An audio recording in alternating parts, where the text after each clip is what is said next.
Chers amis, cette matinale se poursuit. C'est vendredi matin, on est sur Tocsin, vous le savez, vous êtes de plus en plus nombreux, on vous le dit en permanence. Et surtout, je vous le répète, je vous le répète, je vous le répète, et on vous le répète, aidez-nous, c'est très important pour que vous puissiez avoir une saison 2 de Tocsin Média. Et ce matin, sans plus tarder, j'ai invité l'ami Alain Falento. Alain, comment vas-tu? Très bien, merci beaucoup. Bonjour, Bon, mais bonjour en tout le tout cas, monde. je te reçois parce que tu viens de publier ce livre. Une nouvelle fois, tu commets l'irréparable. Tu commets l'irréparable. C'est ce livre-là, Alain Falento, Frexit, tout va bien se passer. Et je le dis à l'antenne, vous le voyez, j'ai préfacé, bien entendu, ce livre. Je le disais, puisque c'est un livre excellentissime dans le sens où on comprend bien est-ce que le Frexit est véritablement une solution envisageable.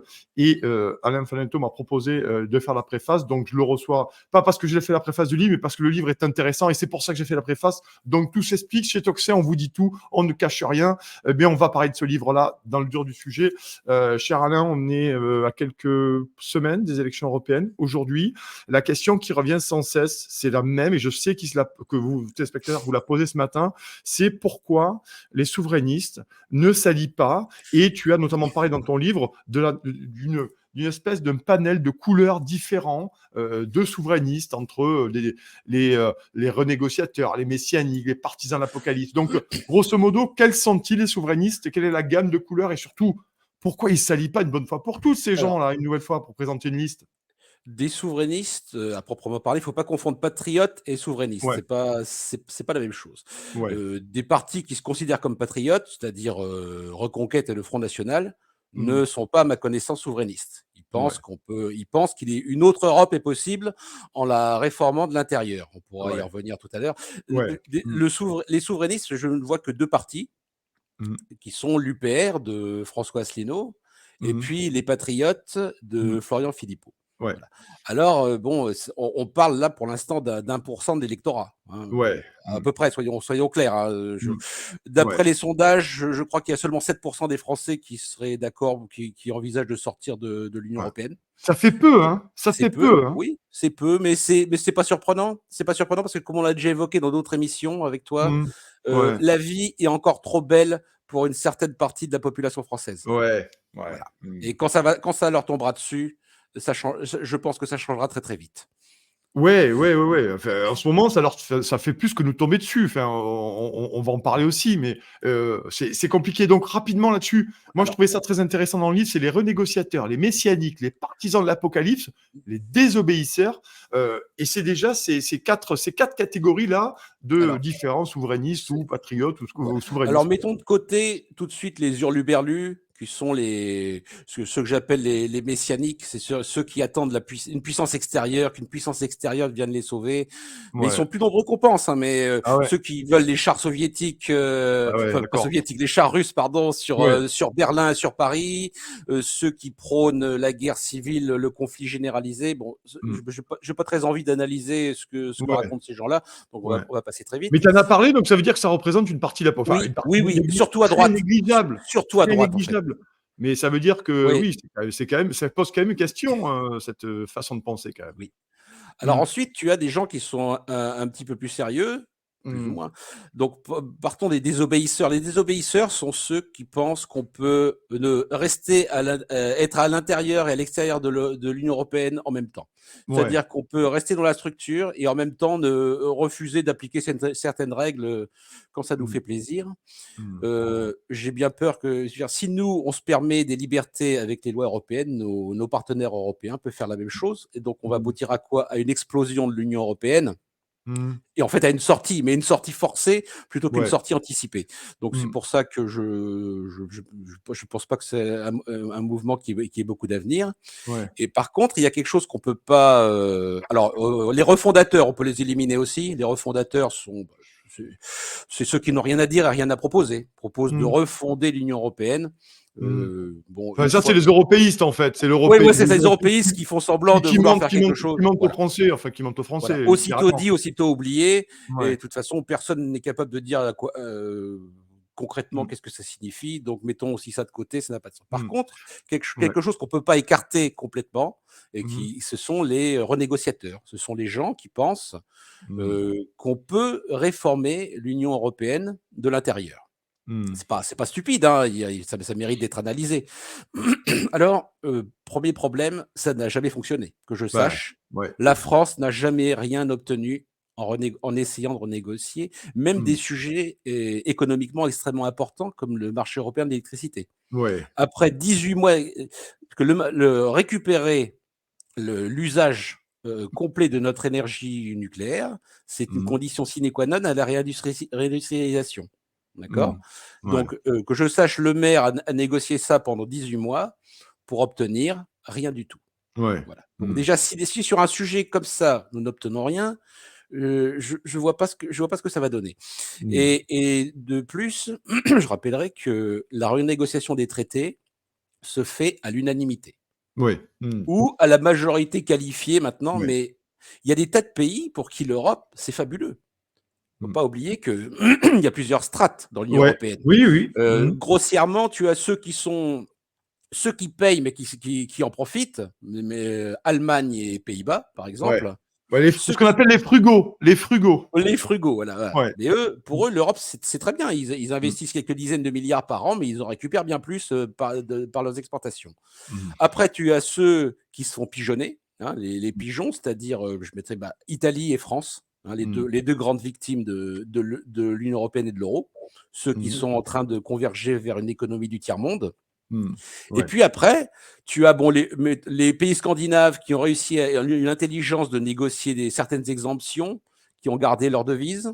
Ouais. D'accord? Parce qu'ils croient au projet jusqu'à un certain point. Mmh. Et après, je suis désolé, tu as les parasites, hein. Mmh. Pologne, République tchèque, Hongrie, ce qu'on Hongrie appelle aussi. le groupe de Visegrad, Ouais. d'accord? Mmh. Sur lequel certains prétendent s'appuyer Mmh. pour réformer l'Europe. Mais Ouais, c'est pas parce sur le côté conservateur, oui, notamment, Oui, c'est le ça. RN et le Reconquête, ouais. Voilà, Mmh. mais c'est pas parce que tu as une convergence de points de vue sur l'immigration que ça Ouais, fait que ce sont tes ouais. amis. Le Mmh. club de Visegrad est avant tout un lobby financier, Mmh. d'accord? Et Mmh. qui voilà, si vous qui n'a pour unique objectif que de soutirer un maximum de fonds Mmh. aux contribuables allemands et français. Mmh. D'accord? Mmh. Mais quand tu lis moi je lis régulièrement, ils se sont réunis à Prague il y a pas longtemps, ils ont un site internet. Quand tu lis les comptes rendus des réunions du club de Visegrad, il Mmh. est toujours bien précisé qu'ils sont pro-européens et otaniens. Ouais. Mmh D'accord? mh. Voilà, Ouais. on veut pas, si tu veux, on veut presser un peu la poule aux œufs d'or, mais on veut pas la tuer. Ouais. Voilà. Oui, oui, Donc oui. Ouais, ouais. voilà pourquoi je pense qu'il y a rien à sortir de la Ouais et renégociation. pour certains de ces pays, on en reparlera tout à l'heure avec l'euro, mais ils ont gardé leur devise. La Oui, Pologne, bien sûr. la Hongrie et la Croatie également. Ces gens qui devaient la Hongrie, c'est le forain. Ils Oui, ont jamais mis en place la monnaie non, unique, jamais, jamais, jamais, alors que c'est c'était le cas c'est d'ailleurs, hein. c'est une Et bonne ils ont remarque. et Normalement, oui, c'est bah, pas à la carte oui. ça. Normalement, bon, les Pour pays y scandinaves. aller assez régulièrement, enfin du moins que chaque fois, il faut changer en forain ou en zloty Oui. ou en kuna quand tu vas en Croatie. Enfin, pour aller régulièrement. J'y suis allé quelques fois, voilà, pour être précis. Voilà. Voilà. La Mmh. Pologne garde son zloty, la République tchèque sa couronne, et Mmh. la Hongrie garde son forain, qui sont pas Ouais. pourtant des devises puissantes, hein, et c'est loin de là, hein. Mmh. Mais Mmh. ils ont compris que c'était une marque de souveraineté et que l'euro n'allait rien leur Bah apporter de oui. bon. Mmh. Et Mmh. visiblement, personne les force à rentrer. Hein, normalement, ils sont censés rentrer dans l'euro. Ils n'ont pas le choix. Il n'y a que les pays scandinaves qui, dès le début, ont Ouais. négocié Mmh. une Ouais. exemption. Donc, ça en Mmh. dit long sur ce qu'ils pensent du projet européen. En Et plus, avec, je me permets, Alain, et tu le sais mieux que moi, avec l'Allemagne, qui se sert, notamment la Pologne, la Hongrie, comme atelier de confection et de salaire c'est à ce la baisse qu'on aussi.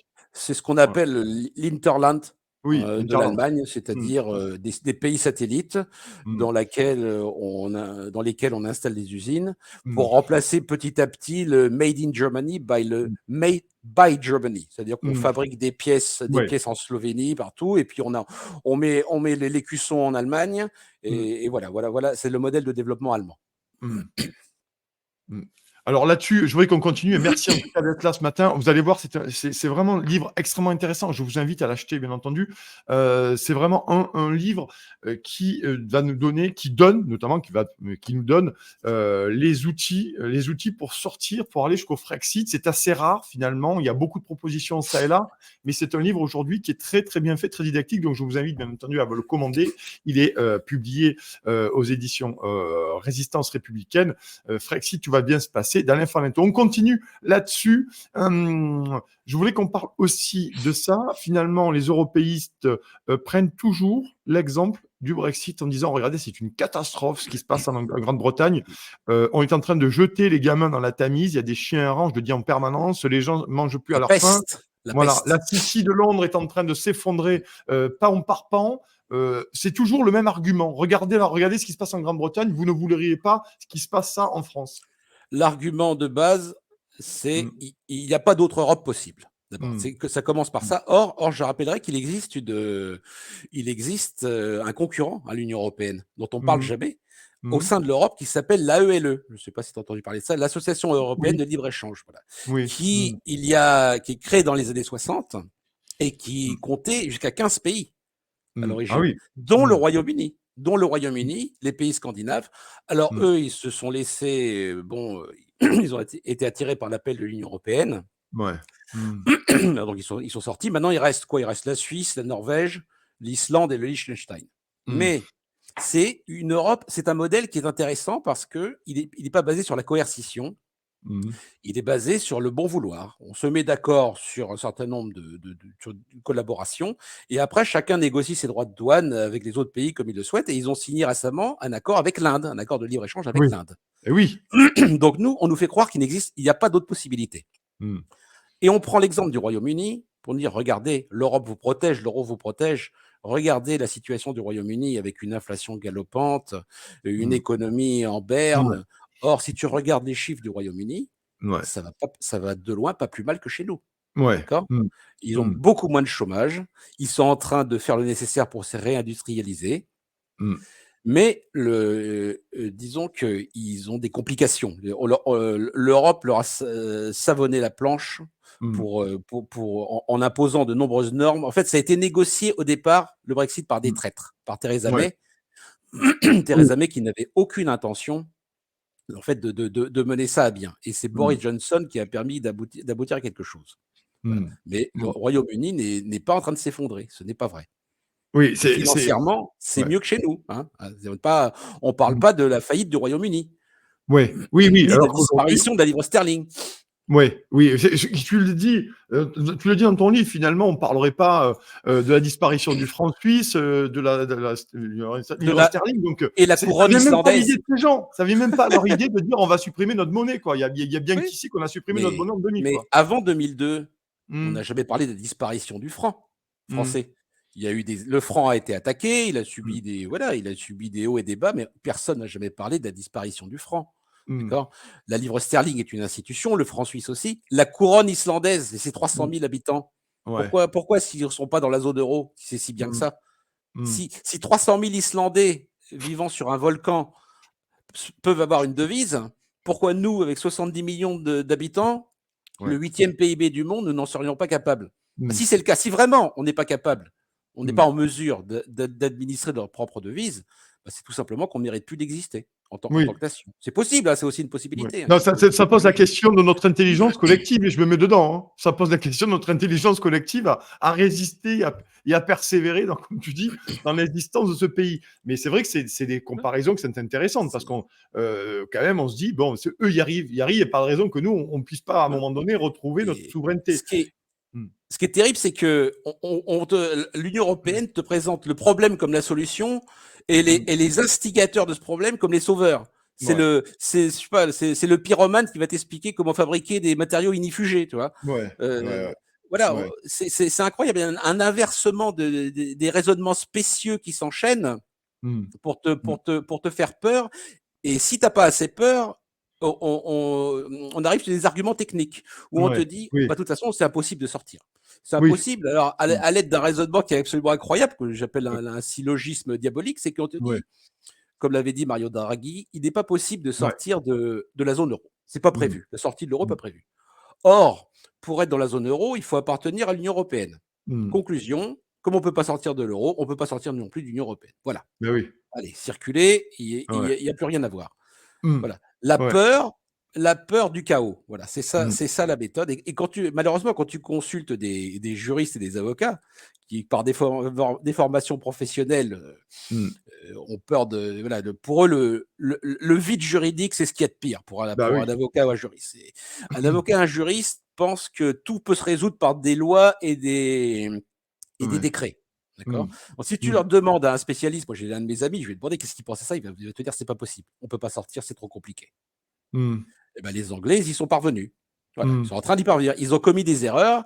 C'est ça, certes, ils ont commis des erreurs dans la négociation qui a duré bien trop longtemps et dans l'aspect juridique. Et il faut s'inspirer il faut tirer les leçons des enseignements du Brexit.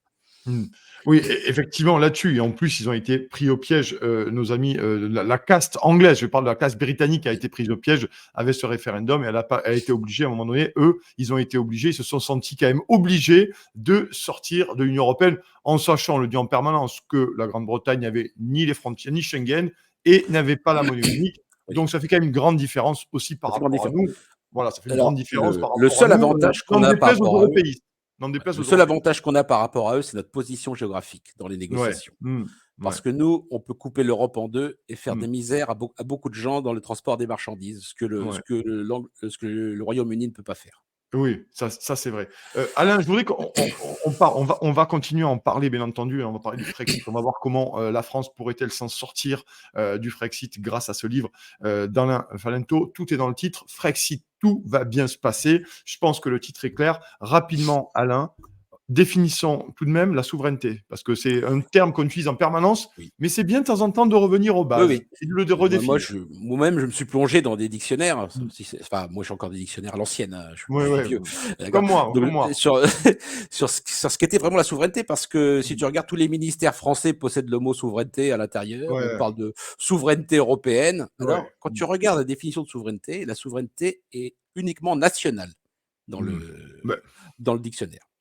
Et donc, elle est attachée immédiatement à un intérêt national. La souveraineté, le souverainisme, c'est le choix d'un échelon décisionnel optimal fixé à l'échelon national. Alors, tu peux penser que c'est pas le bon. Tu peux te dire, moi, Oui. je préfère. Il y a des sociétés claniques, hein, même en Europe, il y a des sociétés claniques. Hein, il y a des sociétés tribales, il y a des régionalistes, des indépendantistes, et puis les européistes. Le souverainiste considère que c'est à l'échelon national qu'on doit prendre des décisions. Et un argument qui va en ce sens, c'est que quand tu voyages à l'étranger, et tu es un citoyen français. Tu n'es rien d'autre. Ouais. Quand tu vas en Chine, par exemple, tu n'es pas un Européen. Tu es un citoyen français. Donc voilà pourquoi c'est l'échelon. Et donc, comme on disait, tu es associé à la notion d'intérêt national. D'accord. Ouais. Et ils sont intriqués, en fait. Et voilà pourquoi la notion de souveraineté européenne n'a aucun sens, parce qu'il n'y a pas d'intérêt européen. L'Europe n'est qu'une concaténation de pays, comme on l'a évoqué au début de l'émission, qui ont des intérêts divergents. L'Allemagne qui veut sauver son modèle exportateur, les pays du bloc qu'on appelle le bloc de l'Est qui veulent soutirer un maximum, ils ont bien raison. Si tu es une vache à lait, autant tirer sur le pis autant que possible. Et puis tu as les gens comme nous les Italiens, bon, les Espagnols et les Portugais, eux, ont bien bénéficié. Maintenant, ils bénéficient un peu moins, mais c'est encore très positif pour eux. Ouais, mais ils ont compris qu'il fallait sortir du marché de l'European Energy quand même. Et ça c'est quand même, ça leur facilite la vie. On les a laissés. Oui, tu as raison. Parce qu'en fait, l'Espagne est quasiment en autarcie du point de vue énergétique. Donc, en fait, ça ne changeait pas grand-chose. Mais nous, il était hors de question que l'Allemagne nous laisse partir. Oui. Hors de question, parce que c'est notre seul avantage compétitif. La seule possibilité de réindustrialisation en France, ça passe par une énergie nucléaire bon marché. Oui, effectivement. Et c'était une des promesses de l'Union européenne, hein. Dans les années 60, c'était l'énergie abondante et l'énergie bon marché.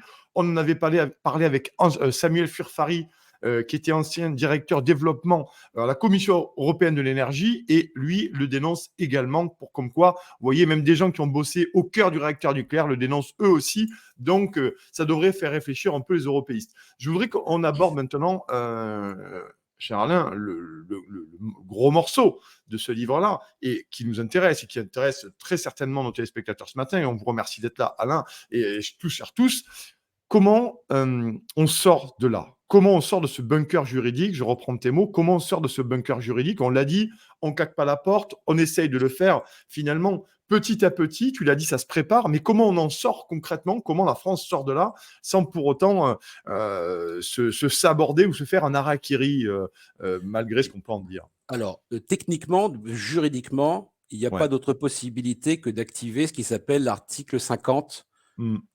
du traité de fonctionnement de l'Union européenne. Ouais, Voilà, le TFUE. Mmh. voilà, c'est ça. Mmh. On active comme l'ont fait les Anglais. Et Mmh. donc, s'ensuit, ça, c'est voilà, c'est le moyen, c'est le moyen légal Mmh. d'informer nos partenaires européens que nous souhaitons nous libérer de leur présence. Ouais. Mmh. Mais Mmh. maintenant, avant de faire ça, il y a tout un travail préparatoire à effectuer parce qu'il Mmh. ne t'a pas échappé que nous sommes dans un pays où nous avons un conseil constitutionnel, nous avons, si tu veux, des hauts fonctionnaires, un Mmh. conseil constitutionnel composé d'anciens présidents de la République qui ne rêvent que de savonner la planche à leurs successeurs, Ouais. des Mmh. nuisibles, quoi, des nuisibles Ouais. extrêmement puissants qui agissent en amont et en aval des lois, et Mmh. que si on ne règle pas ce problème-là de la place du Conseil constitutionnel Mmh. dans le corpus juridique, ainsi que la place de ce qu'on appelle l'État profond, Mmh. c'est-à-dire cette masse de hauts fonctionnaires, pour la plupart énarques, qui considèrent que de toute façon les gouvernements passent, mais eux ils vont rester, Ouais. Mmh. et que particulièrement dans des ministères comme la justice, Bercy, l'éducation nationale, et ils n'en font qu'à leur tête, Mmh. et la courroie de transmission entre le gouvernement et ces gens-là n'existe plus. Mmh. Ils se sont arrogé le droit de décider des lois et directives qui leur conviennent et qui les appliquent ou non. Mmh. Donc, si Ouais. ces deux problèmes-là, de la dératisation de l'État profond Mmh. et la place du Conseil constitutionnel ne sont pas réglés, eh Mmh. bien, la sortie de la France de l'Union européenne probablement n'aboutira même pas. Ouais. D'accord, ce sera, voilà, tout simplement, Mmh. ou alors ce sera un désastre. Mmh. Oui. Ouais, c'est quand même un travail préparatoire extrêmement Oui, important au sein oui, même de notre pays. oui, Parce que ça veut c'est dire que certain. finalement, et tu l'as dit, qu'ils peuvent raconter ce qu'ils veulent à la télévision, les Gabriel Attal, les Bruno le rigolo et Bruno le bulot et les autres, et finalement, si ça pénètre pas la haute administration, ils peuvent bien raconter ce qu'ils veulent, quoi. C'est C'est une ça. particularité de notre Ouais. pays, c'est que, Mmh. par exemple, tu vois, aux États-Unis, on raisonne Mmh. en administration. Ouais. Quand un président est élu, bah, il Mmh. remplace un certain nombre de hauts fonctionnaires, et je peux te dire que les fonctionnaires fédéraux, ils ont intérêt à Ouais. pas Ouais. s'opposer Ouais. à la doctrine en place, d'accord? Mmh. En France, c'est Mmh. pas comme ça.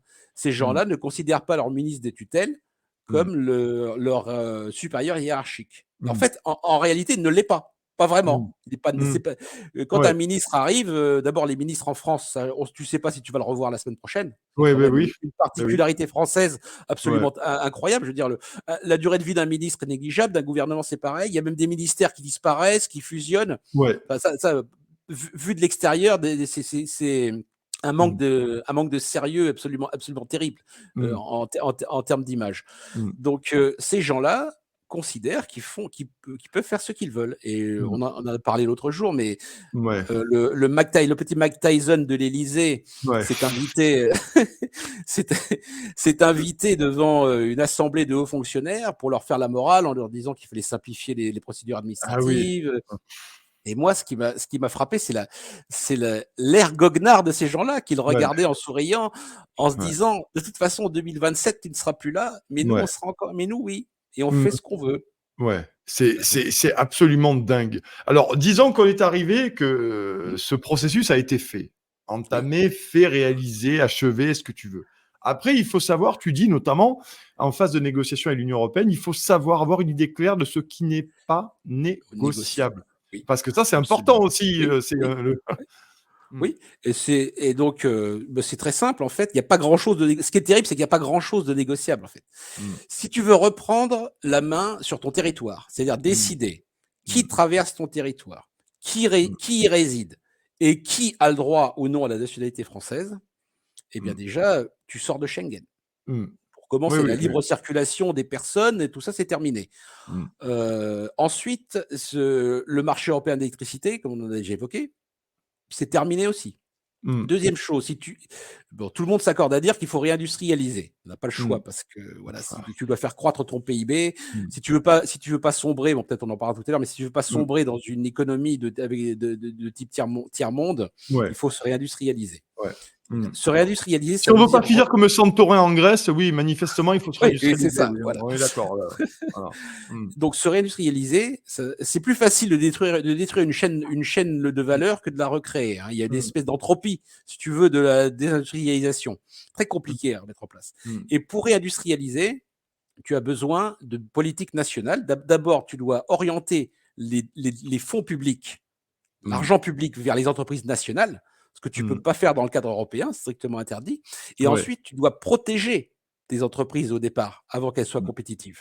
Et Mmh. pour les protéger, tu dois mettre en place des quotas, des interdictions. Donc en fait, il n'y a pas grand-chose à négocier, si ce n'est des droits de douane sur certains produits, Mmh. peut-être une possibilité de circulation des Mmh. citoyens européens, un espèce de Schengen des citoyens, pas de Mmh. n'importe quel clandestin qui pose le Ouais. pied en Slovénie. Mmh. Donc en fait, il y a pas tant de choses que ça, et ça risque, en 6 mois, ça peut être réglé. Mmh. Et en fait, le pire, c'est pas ça, c'est que il faut que ce soit réglé vite. Parce Mmh. que nous, à l'inverse du Royaume-Uni, nous sommes dans la zone euro. Mmh. Et Oui. rappelle-toi bien ce qu'avait dit von der Leyen à Mélanie lorsqu'elle a été élue. Mmh. Mélanie Oui. allait révolutionner l'Europe, si tu te souviens Oui, oui, bien. je me souviens de ça. Je me souviens. Ça s'appelle la Et, mélonite, d'ailleurs. Ça ouais, se soigne pas bien, hein. C'est il, assez, c'est une maladie chronique, la mélonite, hein. il lui a fallu 48 heures Mmh. à peu près pour trahir ses électeurs. Ouais. À peu Ouais. près, hein, si mes souvenirs Ouais, sont ouais, bons. ouais, ouais. Voilà. Très Ouais. bien. Pourquoi que veut dire von der Leyen quand elle dit nous avons des outils? Eh ben, cet outil, c'est Mmh. la Banque centrale européenne. Mmh. Banque centrale européenne qui détient, à ma connaissance, quelque chose comme entre 25 et 30 de la dette française. Mmh. Donc, il est très facile à la Banque centrale européenne de faire exploser nos taux d'intérêt, nos taux Ouais. d'emprunt, immédiatement. Alors, soit en liquidant une partie de la dette, mais même pas en fait. Il suffit juste qu'il y ait une simple rumeur, que la BCE ralentirait ses achats de dette française, suffirait à faire monter nos taux d'intérêt à un point inacceptable. Donc c'est Mmh. pour ça qu'on ne peut pas se permettre des négociations de 3 ans, qui durent Mmh. 3 ans comme l'a fait le Royaume-Uni. Mmh. C'est ça notre faiblesse. Notre faiblesse, c'est notre dette en euros. Mmh. Voilà. Ouais, ouais. Et donc c'est pour ça que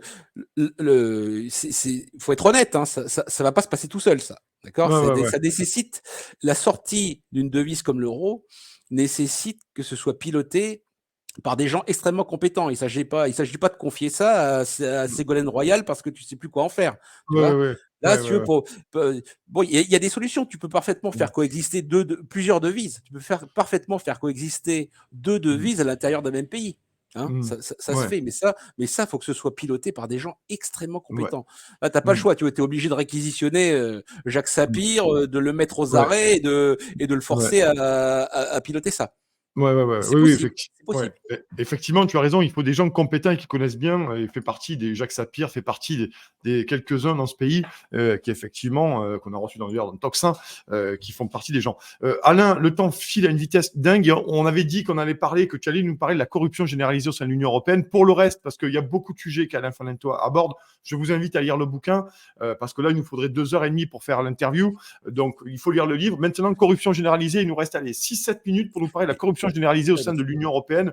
Je prends l'enquête du site Follow the Money qui nous Oui, disait il y a quelques semaines qu'un quart des députés un européens quart, étaient ouais. finalement pratiquement Mis en sous le examen. coup d'affaires de Oui, corruption, mise en ouais. examen, conflit d'intérêts et tout. Un Corruption, quart, un quart. harcèlement, Ouais. un quart. Ils sont plus Donc de sachant que 700. Ouais, ils sont oui, plus de 700 au Parlement européen. oui, sachant Mmh. que ça veut dire qu'on en a chopé un quart.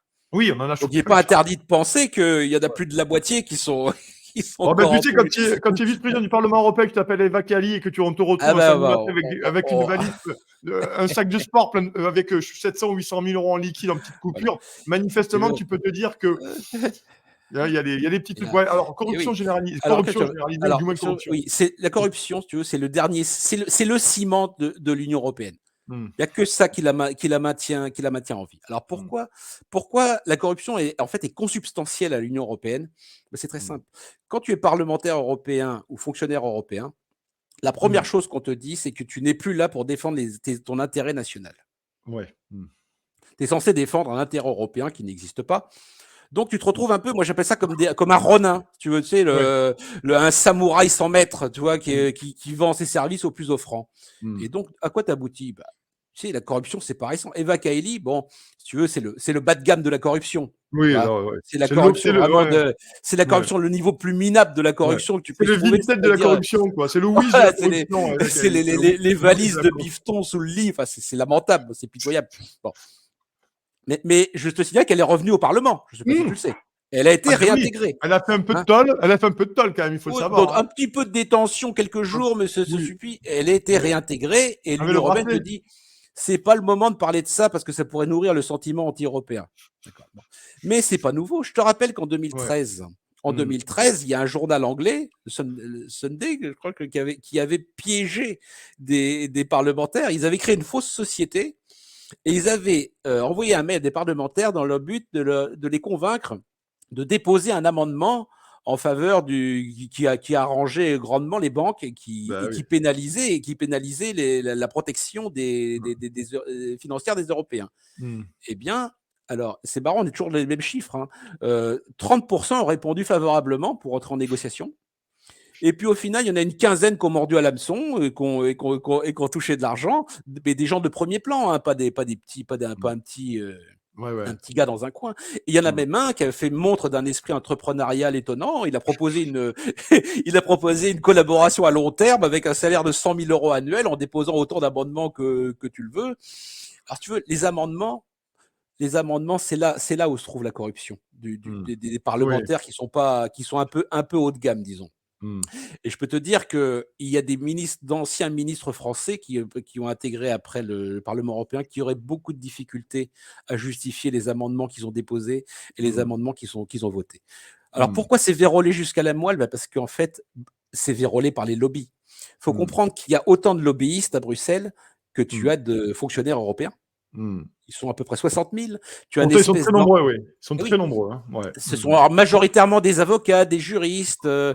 mais également des gens de la finance reconvertis.